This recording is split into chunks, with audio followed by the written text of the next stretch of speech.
Fortaleza, capitão Wagner, do PR. Os Ministérios Públicos Federal e Estadual apresentaram hoje o balanço das investigações e ações judiciais relacionadas a um esquema de concessão de empréstimos irregulares no Banco do Nordeste. O prejuízo aos cofres públicos já estaria na marca de R$1,5 trilhão de reais. As investigações sobre o suposto esquema de desvio de verbas públicas através de empréstimos ilegais no Banco do Nordeste começaram no final de 2013. Desde então, os Ministérios Público Estadual e Federal apuram as ações que seriam comandadas por funcionários do BNB para beneficiar empresas.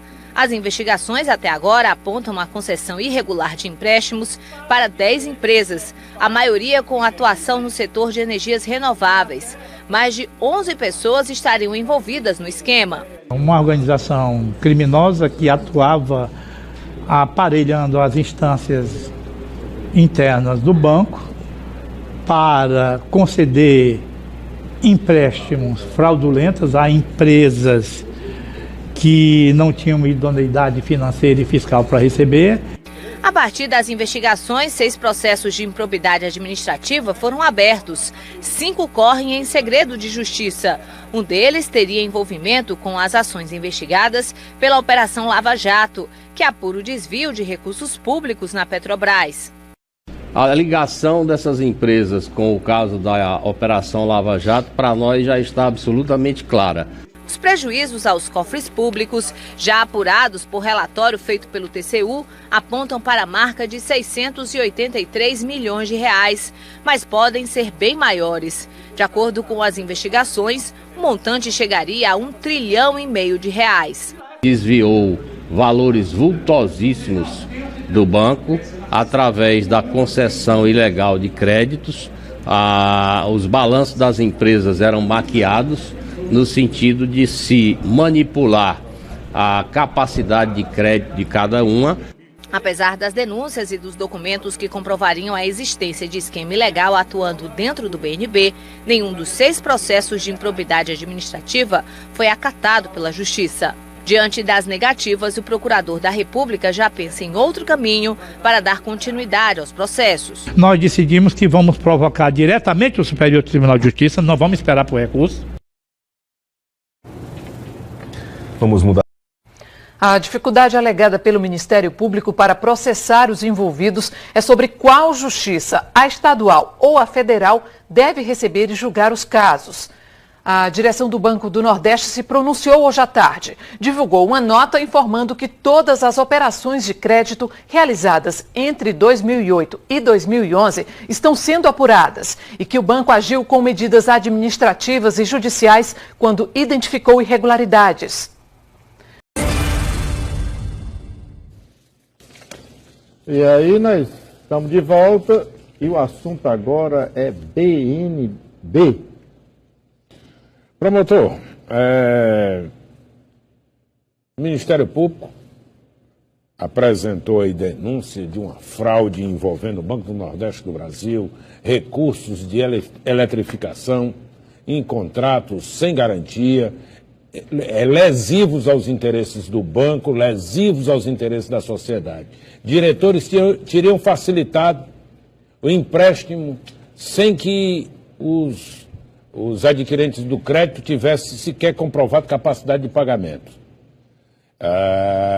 Inclusive com pessoas ligadas ao doleiro Alberto Youssef e ao contador, o caixa do PT, Partido dos Trabalhadores Nacional. Eu lhe pergunto, o BNB está na Lava Jato? Bem, há 2 anos atrás, vocês sabem que eu gosto dessas investigações e todo mundo sabe disso. Num domingo, eu recebi na portaria do meu prédio, de forma anônima, um envelope contendo uma série de documentos.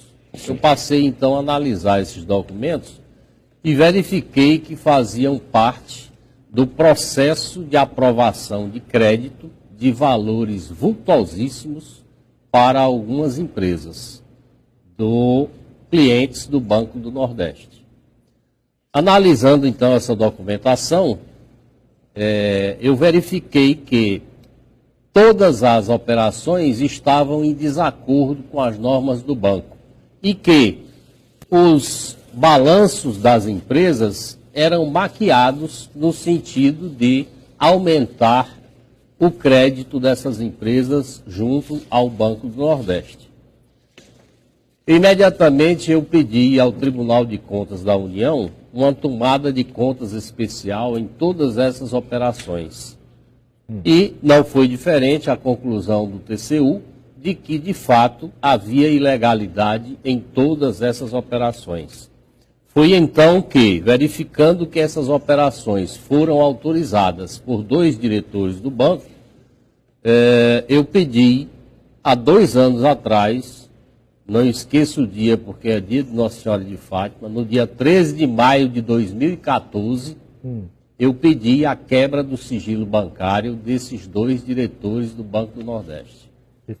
Até hoje, 2 anos depois, eu ainda não consegui obter a decisão nem de deferimento, nem de indeferimento desse pedido de quebra de sigilo bancário. Parabéns, nosso judiciário é de uma eficiência, assim, a toda prova. Apesar de ter feito 5 cobranças e desta E feita... é um pedido do Ministério Público, quem dirá fosse do advogado da parte. Desta feita, agora na semana passada, eu, analisando alguns documentos que recebi, verifiquei que uma dessas empresas, as quais envolvidas na concessão desses créditos vultosos, é, na verdade, uma empresa laranja que foi usada para repasse de 22 milhões de reais, dos quais 500 mil reais foram depositados na conta da esposa do senhor João Vacari Neto, ex-tesoureiro do PT, envolvido na Lava Jato, e em seguida, com esse dinheiro foi comprada a casa que o seu João Vacari Neto mora em São Paulo hoje. Então, que o dinheiro está lá, na casinha onde ele vai. Tá lá. Então, eu pedi uma medida cautelar de antecipação de prova exatamente para saber o caminho que esse dinheiro tomou. Quem foram os outros responsáveis? Porque eu não acredito que quantias dessa magnitude tenham sido emprestadas pelo banco sem o conhecimento da presidência do banco, de pessoas do conselho administrativo. Não, né? o banco não empresta dinheiro com assinatura só de 2 diretores. Não, é o conselho, tem um conselho. Eu preciso saber quem são as outras pessoas envolvidas nesse esquema, porque isso é um esquema violento de desvio de dinheiro público e, como foi visto, faz parte da Operação Lava Jato. E é isso que eu quero descobrir com a quebra desse sigilo bancário. Nos acuda, Sérgio Moro, porque se depender do nosso judiciário, meu filho, esqueça. 2 anos pedindo para conferir as contas, uma fraude comprovada dessa. Mas aqui no Ceará é assim, a coisa não funciona, não anda. Por que não funciona?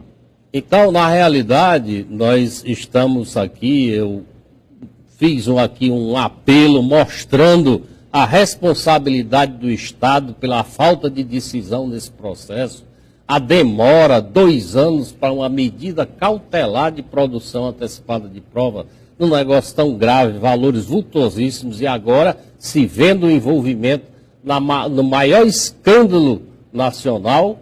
Nós queremos saber para onde é que foi esse dinheiro para poder responsabilizar os gestores do banco responsável e saber para quem também foi esse dinheiro, porque com certeza... E de quem veio a ordem, porque também veio a ordem de cima, com certeza. O escândalo no setor elétrico é uma das pautas nacionais.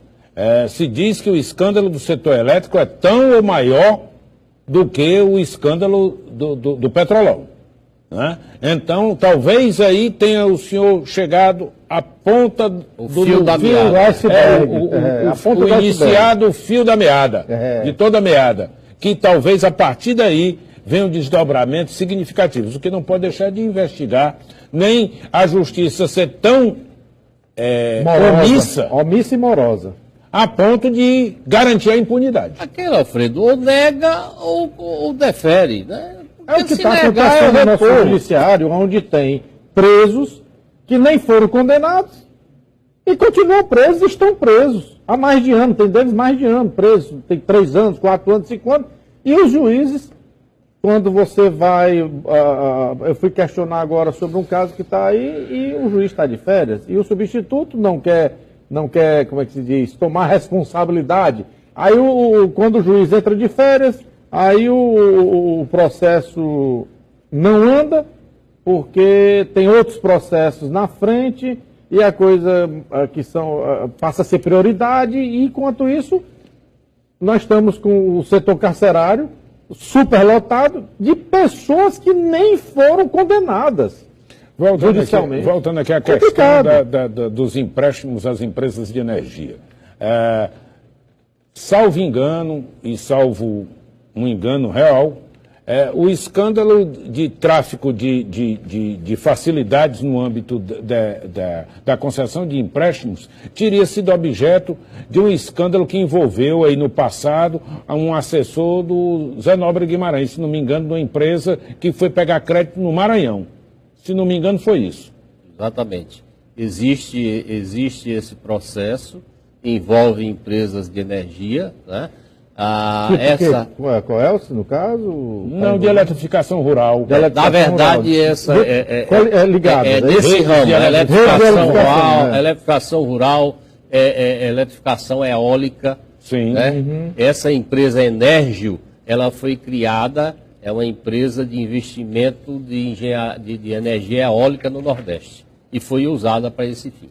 Bom, aqui já em fase de encerramento, vou registrar apenas uns dados aqui para cumprir a nossa pauta aqui que nós anunciamos no início do programa. 2 office boy do tráfico de droga, colegas advogados, estão suspensos pela ordem aqui do nosso Ceará por envolvimento na venda de sentenças, compra e venda de sentenças beneficiando traficantes de droga. E Didi, filho do Sérgio Machado, operador da cúpula do PMDB no Senado, bota Brasília em polvorosa. Se eu fosse o senhor Michel, eu saía correndo de Brasília antes que o Sérgio Moro o pegue. Viu, meu irmão? Saia logo, também peça as contas, porque tá feio demais o negócio. O seu gabinete todo vai parar na cadeia, inclusive o senhor que está sendo investigado. É lamentável que o Brasil seja assim. É triste. Está difícil. Eu tenho esperança quando vejo homens como Ricardo Rocha, abnegados, que vêm lutar por um Brasil mais decente. É tudo que a gente espera do nosso país. Eu realmente acredito que existem pessoas com vontade de transformar o que está aí.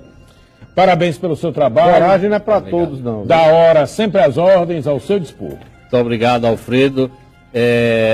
Me preocupa tanto a corrupção que eu estou agora fazendo um mestrado na Universidade de Lisboa e a minha tese vai ser exatamente essa: medidas para combater a corrupção no Brasil. Terrível. Corrupção é um negócio grave. É um câncer consumindo todo um país e corrompendo toda uma nação. É difícil porque o povo brasileiro está cansado de ser lesado, roubado, enganado por pessoas que só procuram o seu bem-estar e os seus interesses pessoais. Vamos ficando por aqui, que Deus nos abençoe e nos livre dessa mazela, que possa passar a mão, sabe, levantar homens dignos de verdadeiros propósitos, sérios e honestos. Que Deus nos abençoe e nos guarde. Até amanhã.